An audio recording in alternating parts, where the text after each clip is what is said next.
I'm your boy Watts, host of the Higher Choice Analogy, and I come to you with 2 cents from Watts. Let's get into it. Disclaimer: this content is for adults. You must be 21 plus years of age. This content is for educational purposes only. Please do not attempt anything you see. All acts are done by professionals.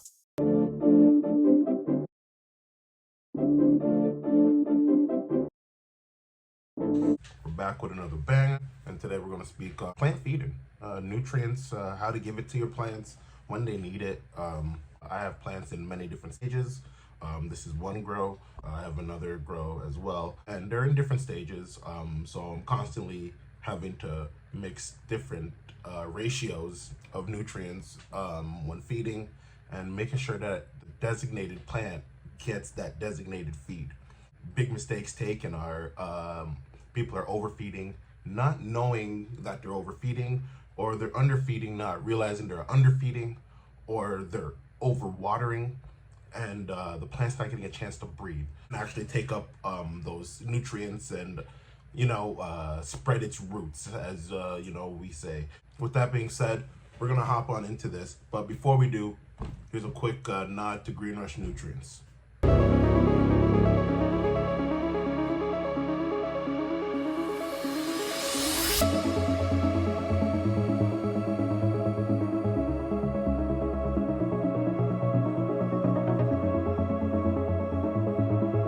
When innovation meets determination, Green Rush Nutrients is not only a brand, but a legacy.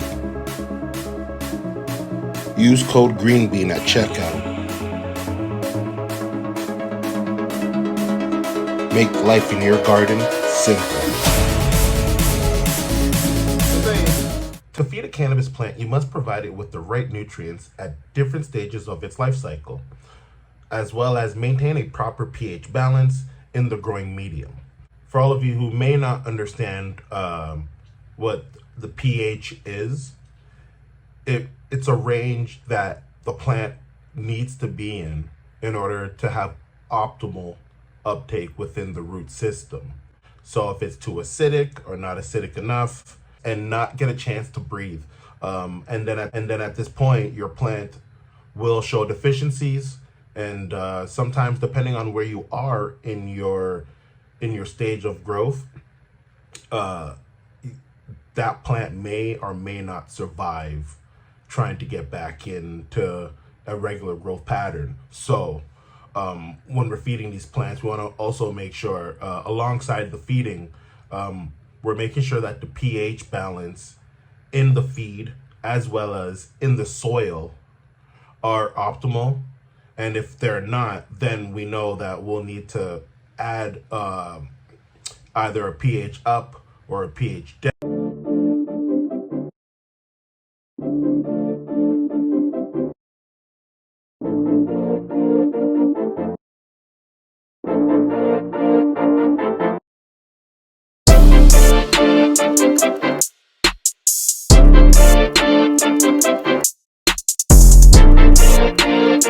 That imbalance within the media will help the plant uptake those nutrients from your media, whether it's soil or DWC, synthetic, all of the fun stuff, So for a plant, and just like as a human, a balanced diet is critical for health and growth, right? So as deficiencies or excess nutrients can negatively impact your crop, nutrient requirements by growth stages can definitely help you manage those significant issues.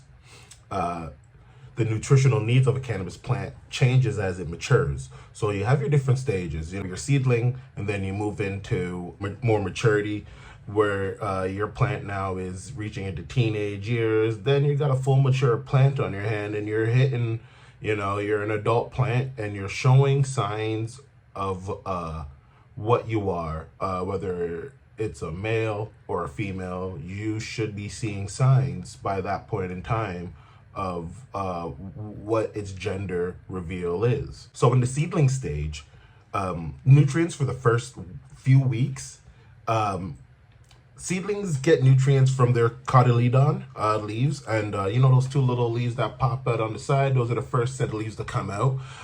Those are the cotyledon leaves. Now those leaves there hold nutrients for that plant in its first couple of weeks of development. So for the first few weeks, seedlings get nutrients from the cotyledon leaves. It has a very little light feeding need. So you definitely don't need to do much to it. But what you do want to do is make sure you get it in a media that can support it. And when the feeding time now starts to come in, you're able to give this seedling a feed. So suggested is using a lower strength balanced fertilizer. Your NPK ratios, your nitrogen, your potassium, and your phosphorus, you don't want to go with a full scheduled feed on a seedling. That will definitely run you into some problems. But what you can do is break that feed down into a lower dosage so it's more manageable for that seedling and it doesn't shock it, so that it does get stuck in a phase of just constantly trying to heal from the uptake of nutrients. It was just way too much, and now it's just like freaking out. You know, you probably have a better chance starting from seed again and passing that seed that's suffering. Sometimes you just gotta bite those bullets, and it happens. So that's why I'm saying, if you are overfeeding, these things can destroy your grow immediately before you even get a chance. With the lower dose feeding, you can definitely see a difference in the growth of the plant, right? So coming in with a lower dose, and sometimes if you want, you can just go with plain tap water, or sorry, just plain water, and pH balanced at that, especially if you're using a fortified potting mix. So with those mixes, they come pre-charged with food, so you don't want to be adding more food to that mix as it comes pre-charged. So the best thing you can do is go with a plain pH water only attempt, and allow that plant to uptake the nutrients that are already in that bed of soil that you have already acquired. Now, whether or not you're doing organic living soil, that could apply differently to you. And if you're in DWC, RDWC, that definitely can apply differently to you as well. So when it comes to these feeding schedules, it can be dialed into a point where these plants can get the best opportunity of life if given the optimal feed regimen. And now there's many different companies that offer these regimens, and it all depends on what works for you in your system. I've tried many different companies, and I've had great results with many different companies. At the end of the day, if I don't like something, it's because it's not my preference, or you know, I've messed up and I've overfed, or I've underfed, or I'm not using the nutrient properly. You can screw up your feed if you don't mix it in a particular order, and that's also a thing that can ruin grows. So when you're entering to the vegetative stage and during this period of aggressive leaf and stem growth, you definitely want to make sure that the plant needs are met with higher levels of nitrogen, especially for that takeoff they make when they're just shooting shoots everywhere. You know, there's lots of new growth. You're seeing the stretch with the nodal spacing. Everything's jumping. It's looking good. At this point, you know, okay, the plant's happy. You're getting a lot of the praying hands. This is perfect for where you want to be in that vegetative growth stage. Now, that stage comes in many different stages. So once you're in that early veg stage and you want to start getting in there, maybe you've are now ready to start doing some training. You know that this plant is going to go under some stresses, and it will need to be able to access what is there for it when it's definitely ready to take it up. So in early veg, again, a light feed with a lower NPK ratio can definitely help get your plant ready for success. And then you can gradually rise that up. So once you get out of that early seedling stage, you get out of the early veg stage, you've gotten 3, 4, possibly 5 nodes, you're now in a mid veg, and it's time for you to definitely increase the nitrogen levels within your fertilizer so that your ratios are of a higher nitrogen. And with almost a lot of the time you see the P and the K, the phosphorus and the potassium, they're almost at an equal level in some spots. Some are 2 over or 3 over, depending on the company and the ingredients and the regimen that they're using and how they apply it to their system, right? So like there's so many different avenues and options that you can use when it comes to feeding these plants, right? And so now in mid veg, you are increasing your fertilizers, you're giving it stronger doses. You may not even be giving it the full dose yet. You could be now increasing from that low dose to say a half dose of the full dosage. So now you're getting into that point and you're seeing a lot more strengthening within the branches. You're doing some training possibly, and your lower growth is coming up. You're seeing a lot of good things and you're happy. Late veg is here now, and you got yourself a fully grown, mature plant, and you have now already at some point in that mid veg to late veg, in between there, you started to hit that thing with that full dose regimen of food, and you should be seeing good results. If you are seeing any negative results, definitely you'll need to back off, allow the plant to get through any issues that it's going through.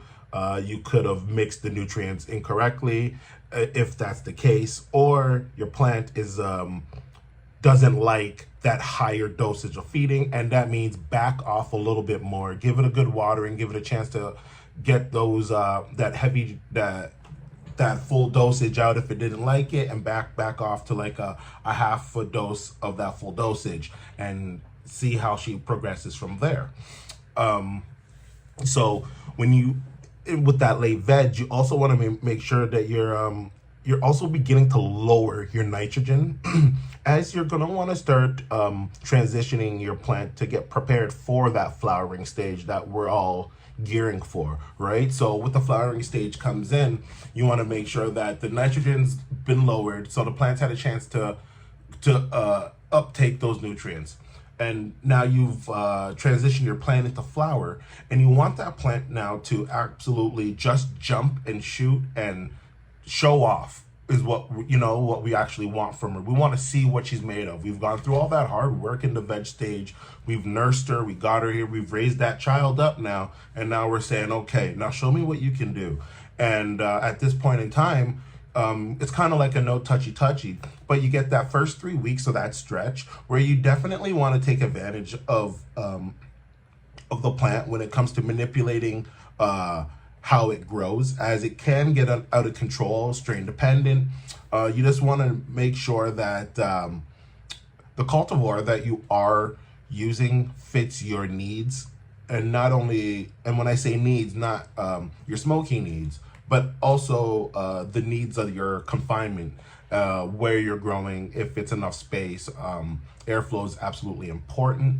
You want to make sure these plants are in optimal conditions, so that they are able to uptake a lot of the good benefits of the room. That's why these rooms are sealed, these tents, and we want to take advantage of a closed, smaller environment that mimics the best environment we possibly can give it, so that it can have that optimal growth that we're all looking for. And so now that we're in the flowering stage, that makes more sense that we want these plants to begin to produce the flowers. So we're going to reduce that nitrogen, and we're going to increase that phosphorus and that potassium. And in that early bloom, and we switch to our bloom boosters, we're going to go in there with a lower nitrogen rate, a higher phosphorus and potassium, and we're going to let that start to ride in, because after that first 3 weeks, if you're not seeing bud sites already, you're going to see them, and you're going to want to make sure that they're getting the nutrients that they're looking for, or you could already start really messing with your grow and not even realize that you're the problem. So making sure that the nutrients are available for the plant at all times when it absolutely needs it is important. You want to make sure you get your dry backs in so that those root systems get to spread out and look for the nutrients. So when you do say feed, the plants are ready to take it up at all times and not looking constantly, but searching with good intentions and expanding their bulkness, because that root system will slow down once in flower. So you want to make sure that you give it that best opportunity to expand and take up as much space as it can. Healthy roots is healthy fruits, right, people? Okay, so now when we're in this flowering stage and we've hit the early bloom, we want to get into the mid bloom now, and we're say week 5 into the flower, and also want to make sure that we're constantly giving them the feed, and we're increasing the potassium and the phosphorus as those weeks progress and as those flower sites progress. You're going to definitely see some massive changes in between weeks 5 to 7 on most plants. Now, even whether it's sativa or indica, you are going to see that change because the plant is starting to now make a move, and it's starting to show more progression in how it's supposed to look and be formed. And also want to make sure that you keep in mind that you're heading into mid to late bloom, and this plant is going to be charging hardcore, looking for everything it can take because it wants to get nice and strong. It's like it's hitting the gym, it's coming in strong, it's, so we want to make sure we get it everything it wants. And then there's a point in time where this plant's going to go through senescence, and it's going to say, okay, whoa, you're going to notice the pot's going to be heavy. It's not going to be as light as it was in that 3-day period as it usually is, or 4-day period, however your feeding schedule may be, depending on your pot size. So, when your regular schedule all of a sudden starts to change, you're going to want to think, why is she happening? I'm in ending weeks of flower, and this is starting to make sense. The plant saying, I'm finishing off, I'm ripened off, I'm fading out, I feel good, I don't want anything more. I'm going to take my time, finish up here, and what I have here is good. And then voila, we've gotten ourselves through the the flowering stages, and understanding how to feed that plant, making sure that the plant is able to access its nutrients at all times, being able to not have something to eat as a human would suck. So I can imagine a plant, what it goes through when it's going through its dry back and searching for something. So we open the fridge and we search until we're able to kill that craving. And that's what's happening with these plants. They're opening the fridge door and they're searching, hey, where's the food? Where's the food? And they're searching, they're looking, they're strong enough to search and get to the food, but it needs to be there for them. So just keep that in mind, all right, guys? Just a few little tips and encounters that I've come across when feeding these plants, in whether it's early seedling, early veg, late veg, early flower, late flower, mid flower. All these different stages, these plants have requirements, and if you're not able to stick with the requirements that the plant needs, you'll definitely see changes in the plant that you're possibly not gonna like. So with that being said, I'm gonna sign off. It's your boy Watts. This is 2 cents from Watts, and I'm trying to do this every time. Thank you for the support, and I truly hope this information helps others. If you could like, follow, subscribe, and comment, that'll definitely help me in the algorithm so that other people can get this same information that you're getting here today.